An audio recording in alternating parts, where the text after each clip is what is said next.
people, local news. Good evening, everyone. A local public defender is not giving up on proving that a convicted murderer from Idaho Falls is innocent. Good evening, everyone. Today, Christopher Tapp's attorney, John Thomas, filed his fourth post-conviction relief petition. Local News 8's Chelsea Brensel spoke with Thomas today. Chelsea, what did you find out? Well, Jay and Carol, nearly 20 years ago, police found Angie Dodge brutally murdered. About 6 months later, Christopher Tapp confessed, saying he was responsible. Since Tapp's confession, many have questioned if he really did it.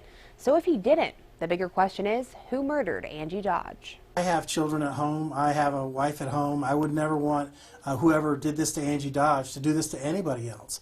And that's another part of my frustration, is knowing that this person who killed Angie Dodge is still out there, and there's still somebody who needs to come to justice. Public defense attorney John Thomas says despite the fact police don't know who killed Dodge in this I Street apartment. I think we need to let Chris Tapp out and double our efforts and say, hey, look, rather than spending all this time keeping an innocent man in prison, let's go out and let's find the guy who really did this. Thomas isn't giving up on justice. Today he filed this post-conviction relief, which is a motion for a new trial. Thomas says the first allegation is a Brady claim, which accuses the state of not turning over crucial evidence in the original trial. They failed to produce the 3 polygraph tapes. The 3 polygraph tapes showed a pattern of Chris Tapp would give one story and then take a polygraph test. He would fail the polygraph test, then they would tell him what to say, and then he would change his story, and then he would take another polygraph test, and he'd fail the polygraph test. He would change his story again to fit what he thought was the right thing to say to pass the polygraph test. Thomas believes the prosecution plans to say it did disclose the tapes. I've been working on this case for a number of years, and these polygraphs came up. They were initially disclosed less than a year ago, and so we started looking at it and thought, hey, these could be crucial to the trial and the outcome of the case. Results of polygraphs are not admissible in court, so how could these tapes make a difference? In this particular case, were used more as a further interrogation type tactic that the police were using.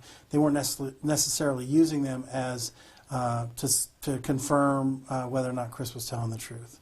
Thomas says the second part of the motion regarding the polygraphs explains a bigger picture as to why the verdict may have come back not guilty. A due process allegation which says that the state was overreaching and overly coercive and effectively thwarted Chris Tapp's ability to have a fair trial. Thomas tells me it's frustrating to try and piece together this case so many years later.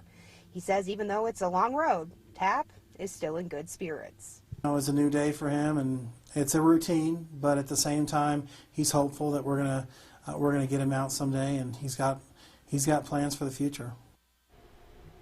Just to explain part of the challenge Thomas faces when filing these motions, most of the people who worked on the case are no longer working for the county or city.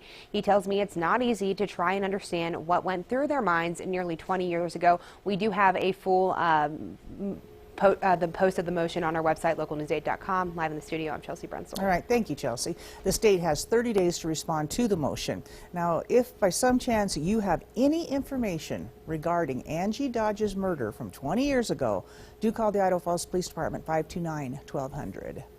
Time now for